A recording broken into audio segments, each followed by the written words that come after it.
Alright guys, welcome back to the Millstone. Today we have for you a Everlit Survival Advanced Trauma Kit. This trauma kit comes with a nice little pamphlet attached to the outside of it, and it says stay prepared for the unexpected. They have a who we are page, a general information page, the features of the advanced trauma kit, and the content list for the advanced trauma kit.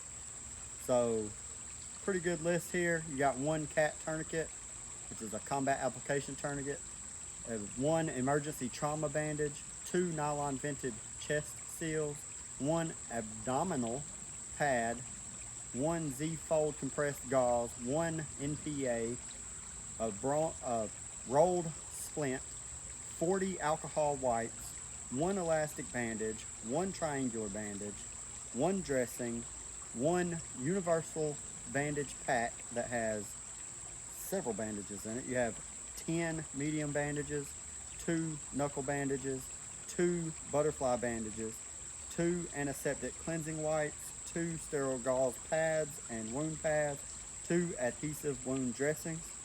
And as far as tools go, you have one mini permanent marker, one first aid EMT trauma shears, one transparent first aid tape, 2 latex-free disposable gloves, and 1 emergency thermal blanket.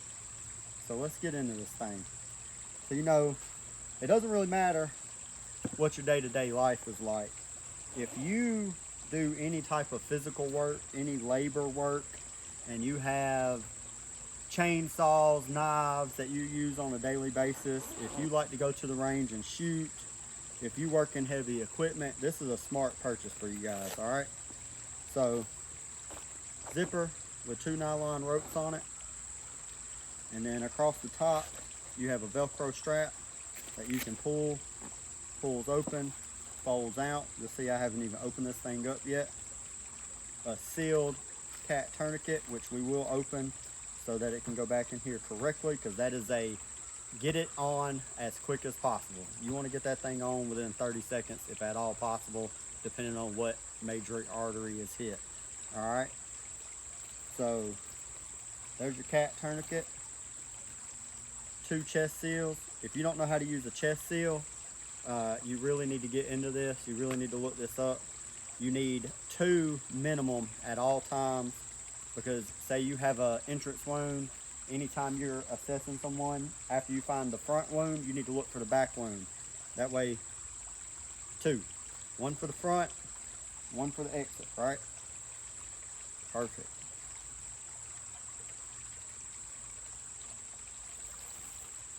Trauma shears, I will end up replacing these. They're not terrible. They're not the worst ones I've ever seen. But this is just a bag that gets you started, right? You can add to it. You can take away from it. It's no big deal either way. Right up front, thermal blanket. All right, we're not gonna open it up because nobody wants to fold that bad boy back up, right? Here you have, some stickers. They didn't say that those were included, so that's pretty nice. You have your abdominal pad.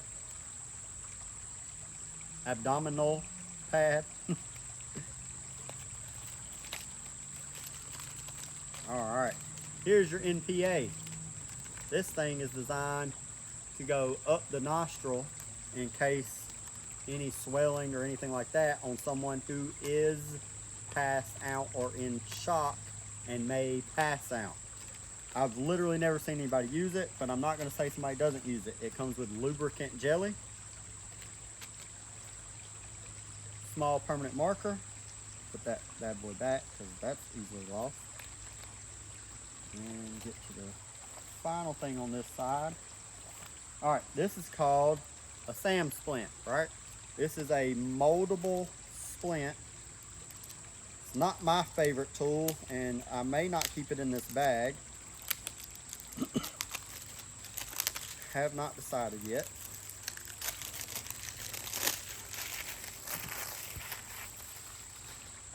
This is a moldable splint. It rolls out.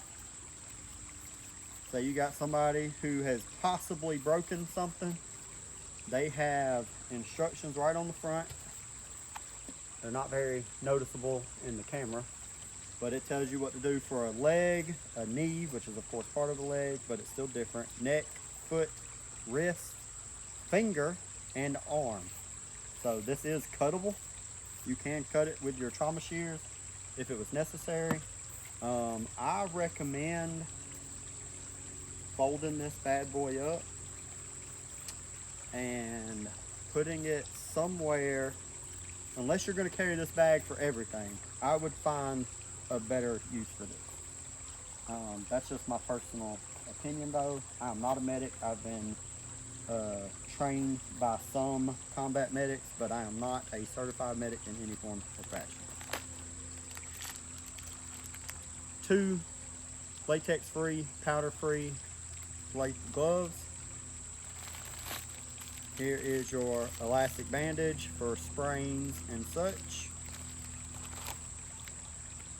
This is your compressed Z-fold gauze.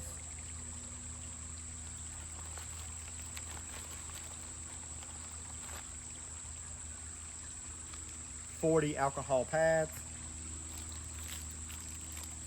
Medical tape. And this is going to be your emergency compression bandage. Has 1 pressure applicator, 1 elastic secondary dressing, 1 closure bar, and a non-adherent pad. And it also has a 4-inch hemorrhage control bandage that's in the middle of it. We're not going to open this up because you want this to stay sterile. We may find one that's already open later on and go over it. We will go over everything in this bag and how to use them later on though, so don't y'all worry. So last pocket here. Here is your sterile non-woven dressing, triangular bandage, and a whole miscellaneous thing of band-aids essentially. So overall, this is a very good pack. It's a great size, especially for a small range day. You drive a tractor around, whatever, any opportunity for you to get hurt, a puncture wound of any sort, this is a perfect bag to start you out. All right, so you got to think, you're playing around on the range, you got metal targets. Like right now I got non-approved metal targets if we were at an official range. A ricochet from one of those and you're gonna want something. Or even just accidental discharge. If you run chainsaws and you bounce that sucker back and you don't have the right safety equipment on, you never know, right? I've caught my leg before, nothing bad. I had ripstop pants on, but it still gashed me a little bit. So if you're thinking about getting something, especially with the times we live in, not to fearmonger, but everybody knows we live in some pretty crazy times. So if you've been thinking about getting something, this is the perfect bag to get that, right? And you want this tourniquet to be deployable as quickly as possible. So you don't want it in a bag like this. So that's a waste of your time in an emergency situation. And you know, I say not to fearmonger, but this bag is designed for emergencies, right? So it's not fearmongering to explain to you why you need to get one of these. This sucker is extremely easy.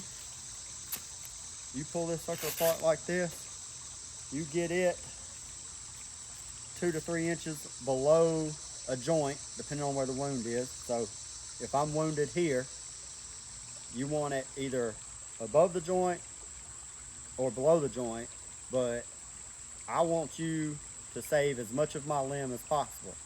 So if I'm injured here, I want to keep my elbow, right? Put that sucker about 2 to 3 inches below the joint if I'm injured somewhere down here. But if I'm injured up here, you have to save as much of this as possible. So here's my wound. This is where I need to go.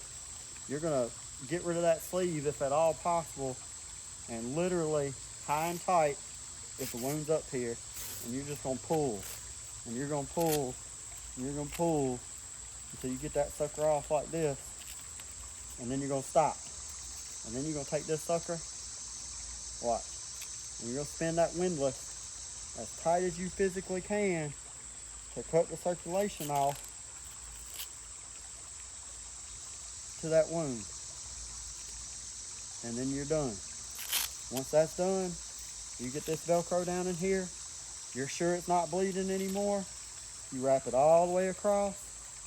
You take this little piece here, wrap it across. You'll see right here it says time on it. You will put the time that you put this on here and make sure you annotate AM or PM, because after a certain amount of hours, it doesn't matter what this limb here is done, they're gonna take it. All right? So you need to make sure that they know what time, so that they know if they can just remove this thing safely or not. Because once there's no oxygen going to a limb, once there's no blood going to a limb, bacteria starts to build up, bacteria starts to take hold because there's nothing to fight it. The red blood cells have to have oxygen in order to fight. So I always fold the timepiece around the back when I wrap these up, because I want this thing to be super deployable. And I leave it big enough for a foot to get through there so you can get it up a limb regardless. And then I fold it back over on itself just like that, and now it's deployable at a moment's notice.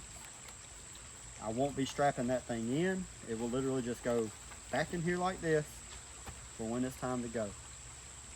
If y'all have any questions, I will go further in depth on this bag. I will add a link to this bag so you can get it. This is not a sponsored video at all, so nothing here am I making any money off of. This is just for your knowledge and your entertainment, all right? So if you have any questions, you just let me know. I'll answer anything I possibly can for y'all, and I will leave that link for y'all. Hey, I appreciate y'all joining us. I hope y'all enjoyed it. Hope y'all get one of these for yourselves.